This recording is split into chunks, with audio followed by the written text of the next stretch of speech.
Iilan sa mga Pilipino ang hindi nakakasama ang kanilang pamilya dahil sa kanilang mga tungkulin sa trabaho. Tuwing Kapaskuhan, kabilang dito ang magigiting ng mga bumbero sa ating bayan. Ngunit maliban sa kanila, hindi lingid sa kaalaman ng lahat na mayroong iilang grupo ng bumbero sa komunidad ang naka-standby araw man o gabi kahit na Noche Buena pa ito.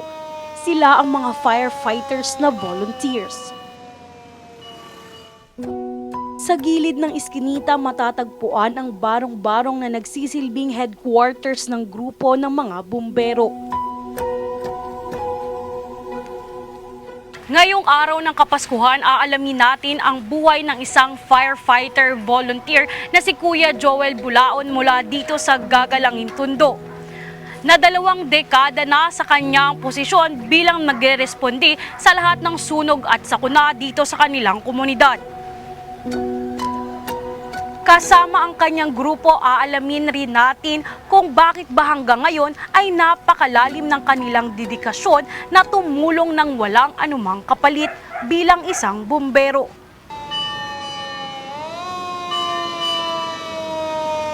Ang chief ng bumberong grupo na ito ay si Kuya Joel Bulaon, na tubong tondo o laking tondo. 1996 pa lamang ay nagboboluntaryo na si Kuya Joel sa kanyang lugar. Musmus pa lamang siya ay nasaksihan na niya ang mga sunog sa kanilang lugar na tila ba nag-udyok sa mura niyang kaisipan na balang araw ay siya naman ang haharap at tutulong na tutupok sa malalaking apoy na parabang isang superhero. Isa rin sa dahilan bakit napadpad si Kuya Joel sa pagiging isang bumbero ay dahil na rin sa kanyang yumaong lolo na nooy bumbero rin. Nag-decide ako mag-fire volunteer dahil sa kagustuhan ko talaga nung bata pa ako. Gusto ko talagang maging fireman. Nag-start to nung nangyari yung incident sa ozone disco na doon ko sinabi sa sarili ko na gusto ko talagang mag-volunteer. Kaya since 1996 until now, continuous pa rin yung ginagawa kong pagpapa-volunteer. Mahigit 2 dekada na rin na nagboboluntaryo si Kuya Joel sa kanilang lugar. Marahil nagtataka ang iba kung bakit hindi na lang siya mag-focus sa kanyang trabaho bilang isang bank representative sa isang pribadong kumpanya. At sa halip ay pinipili niyang tahakin ang tawag ng pagboboluntaryo at tumulong ng walang kapalit. Kasi talagang parang bukal sa kalooban ko yung pagtulong sa kapwa, sa bayan natin bilang fire volunteer na magawa, makatulong sa simpleng bagay na to. Hindi maikakaila ang laki ng kagustuhan ni Kuya Joel na makatulong sa ibang tao sa kanyang makakaya kahit na alam niya na buwis buhay pa ito. Nandyan yung talagang mamura ka, masaktan ka dahil sa yung mga tao hindi nila naintindihan kung paano yung ginagawa namin operation. Hindi biro yung operation pagdating sa sunog. Napakadelikado talaga. Nandiyan yung makakagawan ka ng hose, no, babantaan ka, no, kaya hindi biro. Talagang sabi nga buwis buhay.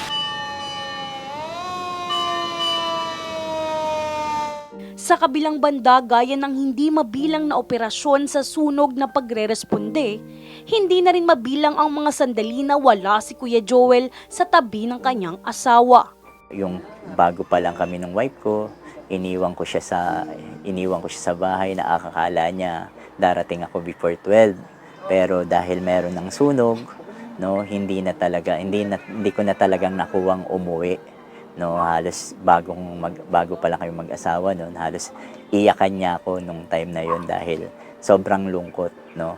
Pero dahil tungkulin namin yon, kaya talagang dapat namin gawin.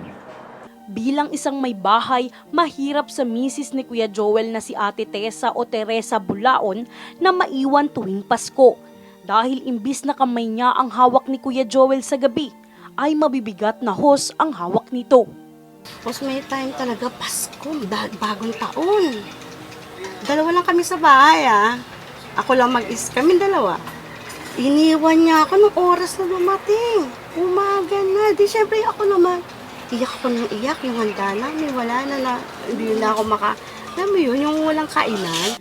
Sa kabila ng paghihirap sa kanilang pagsasama upang maintindihan palalo ni Ate Tessa ang sitwasyon ng kanyang asawa sa pagiging bumbero, naimpluwensyahan siya nito na pasukin rin ang mundo ni Kuya Joel. Matapos ang pagsabak sa mga training, naging ganap na isang bumbero na rin ang may bahay ni Kuya Joel. Aminado naman si Ate Tessa na kinalaunan ay nagustuhan niya na at isinapuso ang pagiging isang woman firefighter. Yung mga taong sinasabi, masarap sa pakiramdam pala yung salamat po. Pag natapos na yung operation, magsasalamat po sa inyo. Lalo't yung mga matatanda, mga anak. Salamat po, yung gano'n. Napakasarap sa pakiramdam. Ganyan ilarawan ni Kuya Joel at mga miyembro ng firefighter volunteers ang mga pagkakataon na naririnig nila na nagpapasalamat sa kanila ang kanilang mga taong natulungan at nailigtas sa sunog. Simple lang naman yung pinaka na-appreciate namin na sukli sa ginagawa namin, yung mapasalamatan ka ng mga tao na narespondihan nyo. Ganun lang kasimple yung gusto namin na maibalik yung salitang salamat.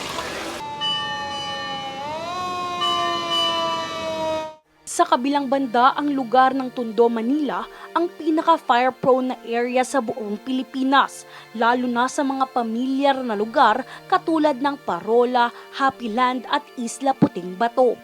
Ito ay dahil na rin sa siksikan na bilang ng populasyon, makikipot at masisikip na tahanan na gawa sa madaling masunog o light materials, ganoon na rin ang iligal na koneksyon sa mga pulupot na kuryente na nakasabit at pinagtagpi-tagpi na lamang ng mga residenteng nakatira rito.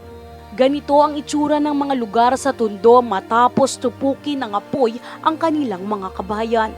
Bilang tubong Tondo at residente rito, mismong si Kuya Joel ang saksi kung gaano karami ang insidente ng sunog sa kanilang lugar at kalapit na lugar taon-taon. Sa kupas, punit-punit at napakaluma ng mga protective gear kung tawagin, kumakapit ang mga fire volunteers.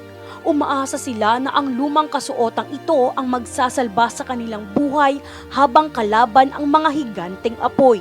Umaasa lamang ang grupong ito na mabigyan sila ng donasyon upang makakuha ng panibagong mga kagamitan.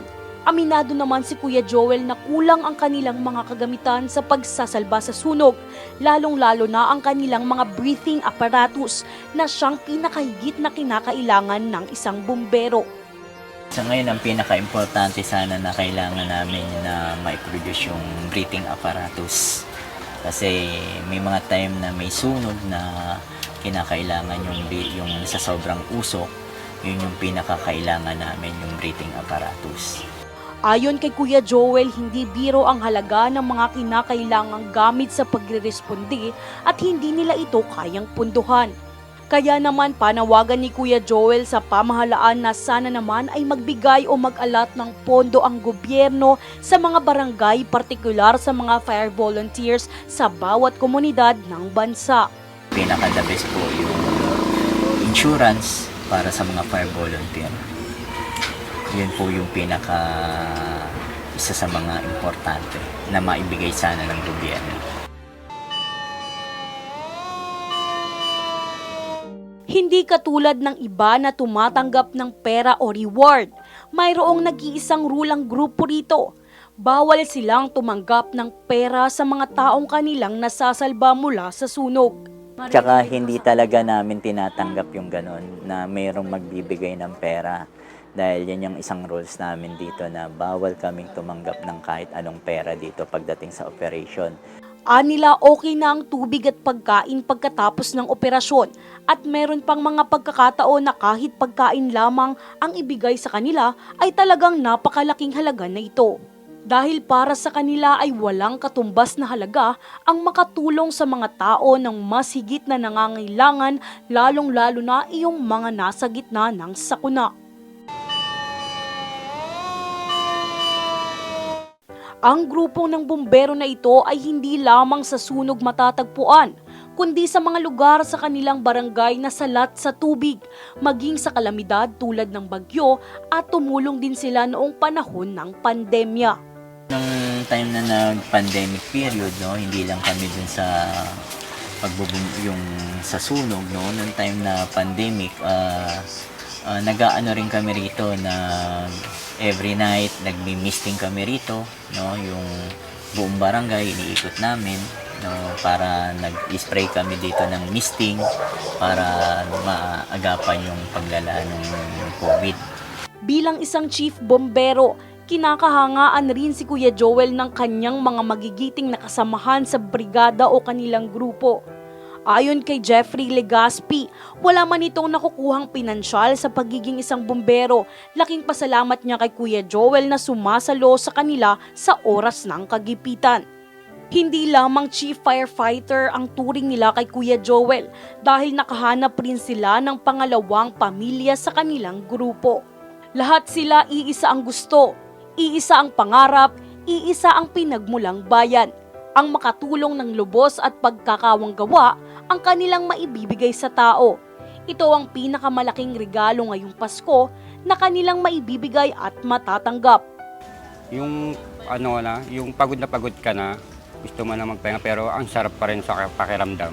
Kasi nga nakakatulong ka, yung habang pauwi ka na galing ng sunog, lahat ng tao nakatingin sa'yo. Sumisigaw na, "Kuya, thank you, salamat sa inyo, maraming salamat po sa inyo." Doon pa lang mawawala na yung pagod mo eh. Pagdating mo rito, malakas ka na ulit eh. Wala kaming kapalit, volunteer, walang bayad, walang allowance, basta on our own kami.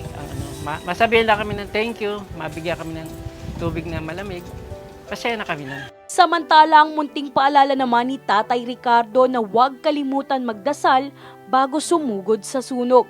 Huwag muna natin kalimutan na bago responde, bago magdasal muna for our safety. Pumapatay ng apoy, bumubuhay ng pag-asa. Ang kwento ni Kuya Joel Bulaon at ang kanyang grupo ng firefighter volunteers ang nagpapatunay na ang pagtulong sa kapwa ay walang pinipiling edad, kasarian o estado sa buhay. Hindi lang ngayong Pasko dahil araw-araw ay nasa puso ng bawat Pilipino ang pagkakapit-bisig sa panahon ng sakuna. At sa bawat sulok ng bansa, bawat probinsya, bawat barangay at bawat komunidad, mayroon ring katulad ni Kuya Joel na nilalaan ng kanyang buong buhay para makatulong sa iba. Nasaksihan na natin ang buhay ng isang bumbero. Ako si Jovi Rodriguez mula dito sa Gagalangin Tondo, nag-uulat para sa Golden Nation Network.